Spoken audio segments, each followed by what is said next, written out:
এবং এই অনুপ্রবেশ করার পরে তাদেরকে যারা আশ্রয় দিচ্ছে তারা হলো এখানকার বিভিন্ন মসজিদ মাদ্রাসার যে আলেম ওলামারা আছে, তারা এদেরকে আশ্রয় দিচ্ছে যে এখানে শেল্টার যেটা বলা হয়, অবৈধভাবে তাদেরকে থাকতে দেওয়া হচ্ছে। এবং এইটাকে কাজে লাগিয়ে কিন্তু আমি সরাসরি বলবো যে এখানে যে কমিউনিস্ট পার্টিরা আছে, সাথে নাকশালিস্টরা জড়িত, মার্কসিস্টরা জড়িত, এরা সবাই মিলে এদেরকে সাপোর্ট দিচ্ছে। এবং এটার পিছনে আমি বলবো কি যে পলিটিক্যাল স্বার্থ আছে এদের। তারা কিন্তু ওই মানে প্রোপাগান্ডা চালাতে চায় যে এখানকার আমাদের টিএমসি, আমাদের মমতা ব্যানার্জি, উনি উনি ব্যর্থ। তারপর আমাদের যে বিজেপি, আমাদের নরেন্দ্র মোদী, উনিও ব্যর্থ। তো এইসব প্রোপাগান্ডা চালায় তারা কিন্তু এখানে তাদের রাজত্বটা ইয়ে করতে চাচ্ছে। বর্তমানে কি চাইছেন আপনি? তা আমি যে জিনিসটা চাচ্ছি যে আমি আসলে জন্ম যেহেতু আমার বাংলাদেশে, আমি বাংলাদেশের জন্যে মানে আমি কিছু একটা করতে চাচ্ছি। মানে বাংলাদেশে যে হিন্দুরা এই যে মানে আপনি অত্যাচারিত মুসলিম হচ্ছে। হয়ে কেন তাহলে হিন্দুদের জন্য করতে চাইছেন? না, আমি আসলে মুসলিম ঘরে জন্ম নিয়েছি, আমি মুসলিম না। আমি একজন এক্স মুসলিম। এবং যে কারণে আমি ইসলাম ধর্মটা ছাড়তে বাধ্য হয়েছিলাম, কারণ কোরআনের 164টা আয়াত যেখানে সরাসরি বলা হচ্ছে যে অমুসলিম হত্যা করো, অমুসলিমকে যেখানে পাবা সেখানে কেটে ফেলো। তারপর হিন্দু মা বোন যারা আছে, হিন্দু বলতে না, মানে অমুসলিম যারা আছে তাদের মা বোনকে গনিমতের মাল বানাইতে পারো, মানে ধর্ষণ করতে পারো। তা এই সব যে জিনিসগুলো, এমনকি আমাদের যে প্রফেট মোহাম্মদ বলতাম আমি, এখন শুধু মোহাম্মদই বলি, তা উনি যেরকম যে 53 বছর বয়সে সে 6 বছরে একটা মেয়েকে বিয়ে করে, মানে আয়েশাকে। এবং তার যখন বয়স 9 বছর হয়ে যায় মেয়েটার, তখন তার সাথে শারীরিক সম্পর্কটা করে। তা এমনকি পালক পুত্র জায়েদের সাথে মোহাম্মদ মানে বিবাহ করে, মানে নিজের ছেলেকে তালাক দিয়ে নিজে নিজে বিবাহ করলো। তো এই যে যে অমানবিক জিনিসটা, যেটা বর্তমান সোসাইটিতে এটা কোনোভাবেই সামঞ্জস্যপূর্ণ না, এবং আমরা কেউই এটাকে গ্রহণ করতে পারবো না। তা যে কারণে আমি ওইটা ত্যাগ করলাম, যে ওই ধর্মটাকে নিজের ধর্ম বলে আমি নিজেকে ছোট করতে চাই না। আমি কি চাইছো, মানে এখন কি চাইছো?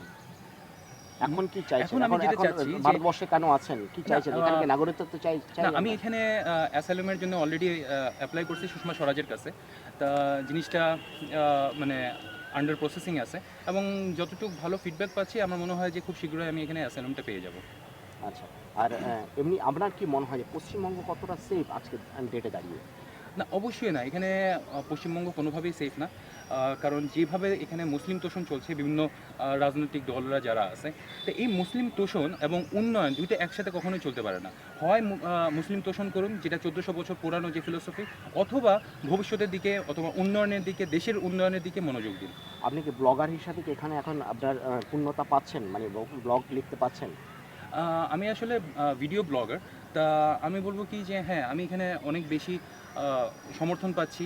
আমার ভিডিওগুলো এখানকার যে পশ্চিমবঙ্গের যারা হিন্দুত্ববাদীরা আছে তারা খুব ভালোভাবে গ্রহণ করতেছে।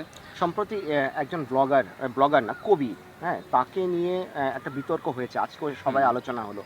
আপনি বিষয়টা কিভাবে দেখছেন? আমি বলবো কি যে এখানেও তো মানে এখানেও যেরকম আমি যদি বলি যে ওখানে মৌলবাদীদের একটা হুঙ্কার ছিল আপনার প্রতি, এখানে এসেও তো আমরা আজকেও মঞ্চে দেখলাম যে যারা এখানে হিন্দু ধর্মকে ভালোবাসেন, হ্যাঁ, বা তোষণ করেন, তাদের মুখেও কিন্তু আজকে তার বিরুদ্ধে রুক্ষতা চলে এসছে। তো এই ব্যাপারটা আপনি কীভাবে দেখেন একজন ব্লগার হিসাবে? না, জিনিসটা কি যে মানে আগেকার দিনে আমরা যেটা দেখতাম যে কেউ কবিতা লিখে বিশ্বকবি হয়েছে, কেউ বাংলাদেশে যেরকম পল্লী কবি জসীমউদ্দিন, মানে পল্লী কবি, তারপরে জাতীয় কবি। কিন্তু উনি যে কবিতাটা লিখলো, যে কুরুচিপূর্ণ একটা কবিতা লিখলো, সেটার কারণে উনি কন্ডম কবি নামে আখ্যায়িত হইলেন পুরো সমাজে। তা আরেকটা জিনিস আমি সরাসরি বলবো যে উনি আসলে সুযোগ সন্ধানে, এবং এতটা বুদ্ধিমান উনি যে উনি এমন একটা ধর্মকে নিয়ে কবিতাটা লিখলো যারা কিছুই করবে না। যদি এই যে কন্ডমটা, সেটা যদি কোরআনের উপর পড়ানো হতো, তাহলে আজকে তার মিনিমাম ১০৮টা পিস পাওয়া যেত। নারায়ে তাকবীর, আল্লাহু আকবার বলে তাকে অবশ্যই জবাই করে কোথাও না কোথাও ফেলে দিত। আমাদের সাথে কথা বলার জন্য অসংখ্য ধন্যবাদ। আপনার নাম? আমার নাম সানিউর রহমান। আচ্ছা, আপনি বর্তমানে কোন দেশের নাগরিকত্ব নিয়ে আছেন? আমি এখনও আমার পাসপোর্ট যেটা আছে সেটা বাংলাদেশেরই পাসপোর্ট।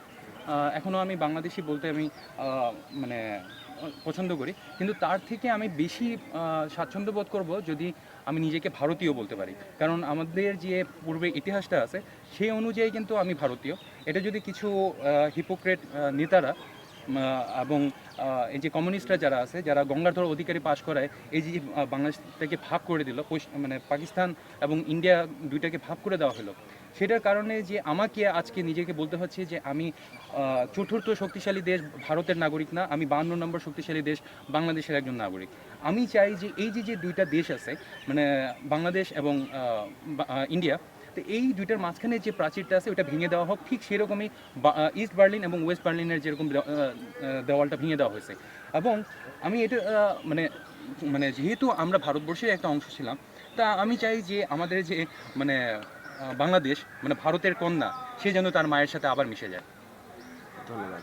আচ্ছা, আপনি পেশায় কি কি আমি আসলে একজন আইটি ইঞ্জিনিয়ার, কিন্তু এই যে ইসলামের অনুসারী মুসলিম জিহাদিদের এগেনস্টে লিখতে লিখতে এখন আমার এমন অবস্থা হয়ে গেছে, না আমি আমার বাবা মার সাথে থাকতে পারলাম না, আমি আমার ছেলে সন্তানের মানে ছেলে এবং আমার স্ত্রী এদের সাথে থাকতে পারলাম, মানে আমার পালিয়ে পালিয়ে বেরোতে হচ্ছে।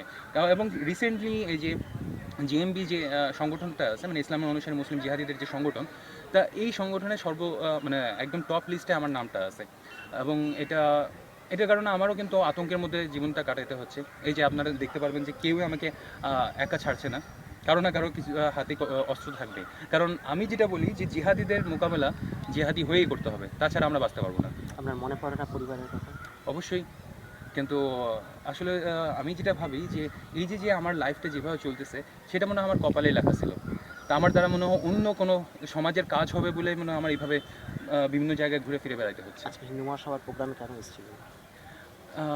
কারণ জিনিসটা হলো কি, আমি শুরুর থেকেই আমি হিন্দুদের পাশেই মানে দাঁড়িয়েছিলাম। বাংলাদেশেও যে অবস্থা, যারা অত্যাচারিত হিন্দুরা, তাদের পাশে আমি সবসময় দাঁড়াইছিলাম। তো এখন আমি এই পশ্চিমবঙ্গের যে অ্যাটমসফিয়ারটা দেখলাম, এরা যে পরিমাণ মানে অস্ত্র ছেড়ে দিয়ে যেভাবে তারা মানে নিজেদেরকে দুর্বল বানিয়ে ফেলছে, তো এটাতে কি হবে যে ইসলামের অনুসারী মুসলিম জিহাদিরা যারা অনুপ্রবেশ করতেছে পশ্চিমবঙ্গের বর্ডার দিয়ে, তো তখন এরা কিন্তু আবার সেই অত্যাচারিত হয়ে যাবে। তো এরা যেন অত্যাচারিত না হয়, তা আমি ওদের যে এক্সপিরিয়েন্সটা আছে, আমি যেভাবে ওদেরকে দেখছি, ওদের ফিলোসফিটা আমি খুব ভালো করেই জানি, যে কারণে আমি এদেরকে সচেতন করতে আসছিলাম। এবং এরা যেন সেই জেহাদিদের মতোই নিজেদের হাতে অস্ত্রটা তুলে নেয়, যেরকম কারণ আইনের সহায়তা তো পরে নিতে হয়। হ্যাঁ, তা প্রথমে তো আগে নিজেকে রক্ষা করুক। আগে নিজেকে যদি রক্ষা না করতে পারে, তাহলে কোনো লাশ কিন্তু কারো এগেনস্টে কমপ্লেন করতে পারে না। আগে নিজেকে প্রোটেক্ট করে নিক, তারপরে যাই সে কমপ্লেনটা করুক যে আমার উপর হামলাটা হতে আসছে। ধন্যবাদ আমার সাথে কথা বলার জন্য। আপনাকে ধন্যবাদ।